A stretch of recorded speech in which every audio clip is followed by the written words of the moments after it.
I never thought I'd be writing this, but here I am, feeling completely lost and betrayed. My fiancée Georgia, 24F, and I, 25M, have been together for 4 years, engaged for the last 6 months. We met during our sophomore year of college at a mutual friend's party. I remember being instantly drawn to her infectious laugh and the way her eyes lit up when she talked about her passion for nursing. We hit it off that night, talking for hours about everything from our favorite books to our dreams for the future. Our relationship progressed quickly after that. We started dating exclusively within a month, and things just felt right. Georgia was smart, funny, and caring, everything I'd been looking for in a partner. We supported each other through the stress of exams, celebrated our achievements together, and slowly built a life as a couple. After graduation, we both landed jobs in our hometown. I started working in IT for a local company, while Georgia began her nursing career at the city hospital. We moved in together, renting a cozy apartment near the hospital to make Georgia's often unpredictable schedule easier to manage. I thought we were on the same page about our future. We often talked about marriage, kids, and growing old together. Last year, on our 4-year anniversary, I proposed. I had it all planned out, a romantic picnic on the beach where we had our first date, followed by a surprise party with all our friends and family. When I got down on one knee and asked Georgia to marry me, her eyes filled with tears and she said yes without hesitation. It was one of the happiest moments of my life. We dove into wedding planning, setting a date for next summer. Georgia seemed excited about every detail, from choosing her dress to picking out floral arrangements. We even started looking at houses, dreaming about where we'd start our family. But now, everything I thought I knew about our relationship has been turned upside down. It all started last week when I borrowed Georgia's iPad to look up a recipe while she was at work. When I opened Safari, I saw that she had left her Facebook messages open. I know I shouldn't have looked, but a name I didn't recognize caught my eye, Billy. As I scrolled through, my heart sank. Billy, 26M, was Georgia's ex-boyfriend from high school. They dated for 2 years before breaking up when Georgia left for college. According to the messages, they've been in contact for the past 3 months, texting almost daily. The messages weren't explicitly romantic, but there was definitely flirting and inside jokes. Georgia was sending him selfies from work, talking about shows they used to watch together, and reminiscing about their past. She even complained to him about some of my habits that annoy her, things she's never mentioned to me. What hurt the most was when Billy said I miss what we had and Georgia replied me too sometimes. Things were simpler back then. They made plans to meet up for coffee next week to catch up properly. I felt like I'd been punched in the gut. How could Georgia do this? We were planning our wedding, for crying out loud.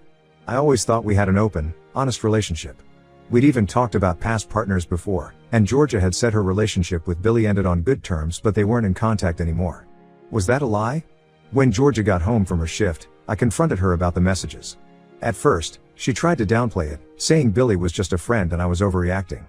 But when I showed her the specific messages, she broke down crying. Through her tears, Georgia admitted she'd been feeling nostalgic and uncertain about our engagement. She said she loves me but isn't sure if she's ready for marriage. She claims she never meant for things with Billy to go this far, but talking to him made her question if she was really ready to settle down. I was blindsided. We've been talking about marriage for over a year and she seemed so excited when I proposed. Now she says she needs time to figure out what she wants. I asked her to cancel the coffee meetup with Billy, which she reluctantly agreed to. For the past week, things have been incredibly tense between us. Georgia says she wants to work things out, but I don't know if I can trust her anymore. She turned off notifications for Billy's messages, but I have no way of knowing if she's still texting him. I talked to my best friend Mike, 26M, about the situation. Mike and I have been friends since high school, and he's always been my go-to for advice. He thinks I should end things now before we get married and it becomes more complicated. He reminded me of how devastated I was when my college girlfriend cheated on me, and he's worried I'm setting myself up for even more heartbreak. But another friend, Tom, 27M, says all couples go through rough patches and we should try counseling. Tom and his wife went through something similar early in their marriage and came out stronger for it. He thinks if Georgia is willing to cut contact with Billy and work on our relationship, it's worth trying to save. I'm torn about what to do. Part of me wants to fight for our relationship. We've built a life together and I still love her. We have so many shared dreams and plans. Just last month, we were talking about starting a family within the next few years. Georgia would be an amazing mother, and I've always looked forward to raising kids with her. But I'm also furious that she betrayed my trust and lied to me for months.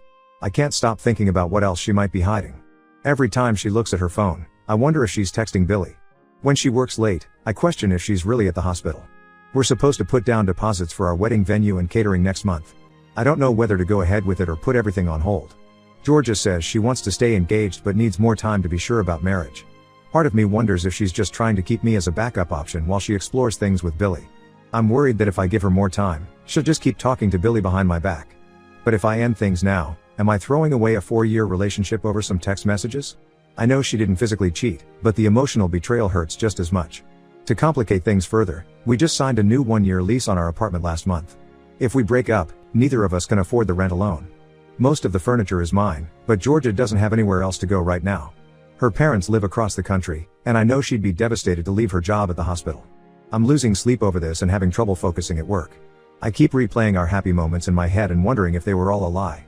The way Georgia looked at me when I proposed, the nights we stayed up late planning our future, the support she gave me when I was struggling with work stress last year, was any of it real? Did she ever really want to marry me, or was I just a safe option while she pined for her ex? I love Georgia, and the thought of losing her is painful. But I also know I deserve someone who is sure about me, someone who wouldn't risk our relationship for an old flame. I'm scared of making the wrong choice and regretting it later, whether that's walking away from the love of my life or staying with someone who might always have one foot out the door.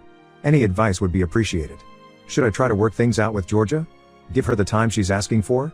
Or cut my losses now and move on? How do I even begin to trust her again if we do stay together? Update 1. It's been about 2 weeks since my last post, and I wanted to update you all on what's been happening. First, I want to thank everyone for their advice and support. Reading your comments gave me the courage to confront the situation head on. After my last post, I realized I needed more information before making any decisions. So I sat down with Georgia for a long, honest conversation. I told her I needed complete transparency if we were going to have any chance of moving forward. What I learned was both enlightening and heartbreaking. Georgia admitted that her feelings for Billy had never fully gone away. They dated for 2 years in high school, from sophomore to senior year. They were each other's first love, and Georgia always wondered what if they had tried to make it work long distance when she left for college. Georgia told me more about her history with Billy. They grew up in the same neighborhood and had been friends since elementary school. Their families were close, and they had always imagined ending up together. When they broke up before college, it was more about timing than any problems in their relationship. When Billy reached out on Facebook a few months ago, those old feelings resurfaced. At first, Georgia said she just enjoyed catching up with an old friend. But as they continued talking, she found herself looking forward to his messages and comparing our relationship to what she had with Billy. She swears nothing physical happened between them, but she confessed to meeting Billy for coffee once before I found out, not just planning to. They met at a cafe near the hospital after one of her shifts. Georgia said seeing Billy in person made her realize she wasn't ready for marriage yet and had doubts about our relationship. I asked to see all their messages, which she agreed to after some hesitation. Reading through them was even more painful than I expected. There was more flirting than I initially saw, and they reminisced a lot about their past relationship. Billy had even suggested they give things another try, though Georgia hadn't explicitly agreed. The worst part was finding messages to Georgia's best friend Zoe, 24F, where she expressed doubts about marrying me. She told Zoe she felt trapped and wondered if she was settling. She said she loved me, but wasn't sure if it was enough. That hurt more than anything with Billy. I also learned that Georgia had been having doubts about our relationship for a while, even before Billy reached out.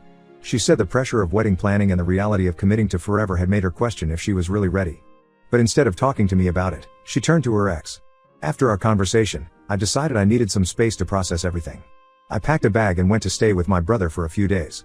Being in our apartment, surrounded by wedding magazines and photos of us together, was just too painful. During that time, Georgia called and texted constantly, begging me to come home and work things out.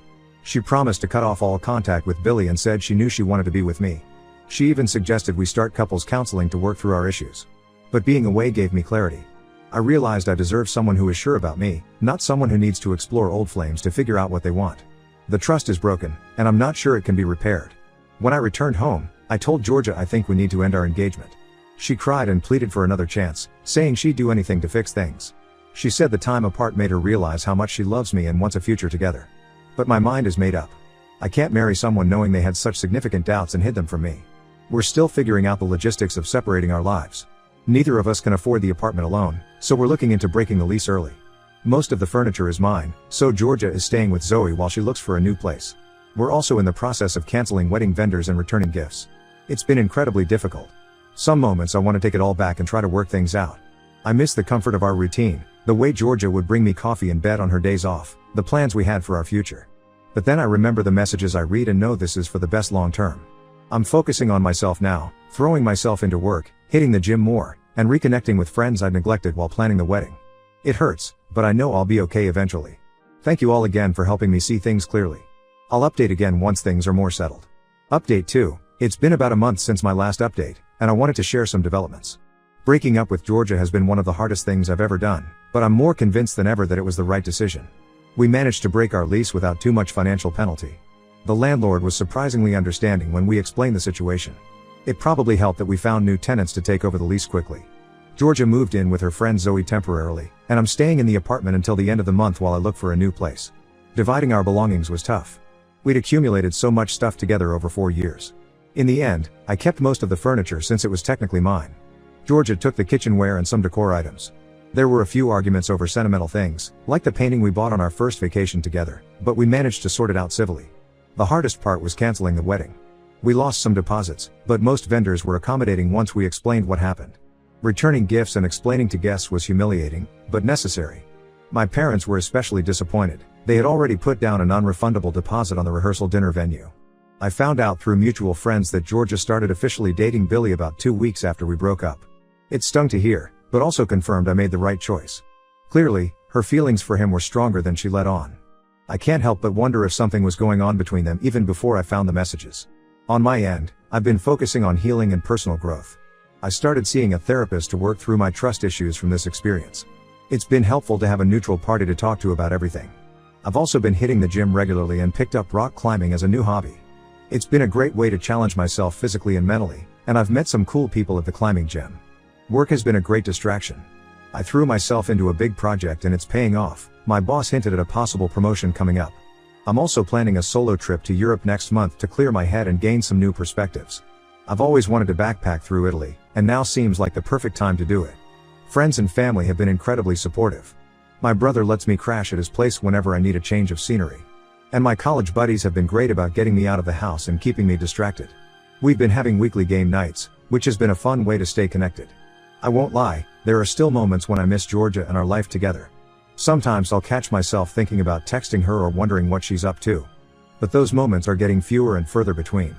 I'm starting to feel excited about the future and the possibilities ahead of me. To anyone going through something similar, stay strong. It gets better. Focus on yourself and remember that you deserve someone who chooses you unequivocally. Update 3, it's been 6 months since my original post, and I wanted to give a final update. Life has changed dramatically, mostly for the better. I'm fully moved into my new apartment across town. It's smaller than the place Georgia and I shared, but it feels good to have a fresh start. I've been enjoying decorating it to my taste, without having to compromise on anything. I adopted a dog from the local shelter, a 3-year-old lab mix named Max. He's been great company and gives me a reason to get out and be active every day. Work is going well. I got that promotion I mentioned in my last update, which came with a nice raise. I'm now leading my own team on a big project. It's challenging, but I'm enjoying the responsibility. I'm traveling more for the job, which I'm enjoying. It's a welcome distraction and chance to see new places. As for my personal life, I've started dating again. Nothing serious yet, but I've met some interesting people. I'm taking things slow and being upfront about my past. It's been refreshing to meet women who are excited about building a future together, unlike my experience with Georgia. I've had a few nice dates, but I'm not rushing into anything. Speaking of Georgia, I ran into her and Billy at a restaurant last month. It was awkward, but I managed to be polite. They seemed happy together. Surprisingly, I felt more relief than jealousy. It confirmed that ending things was the right call. I hope they're good for each other. The Europe trip I mentioned was amazing. I spent 3 weeks backpacking through Italy, France, and Spain. I visited Rome, Florence, Paris, Barcelona, and several smaller towns in between. It gave me time to reflect and heal. I came back feeling refreshed and ready for this new chapter of my life. I'm still in therapy, working through the trust issues from my experience with Georgia. It's been helpful in processing everything and preparing me for future relationships. I'm learning to balance caution with openness. To anyone who's been following my story, thank you for your support and advice.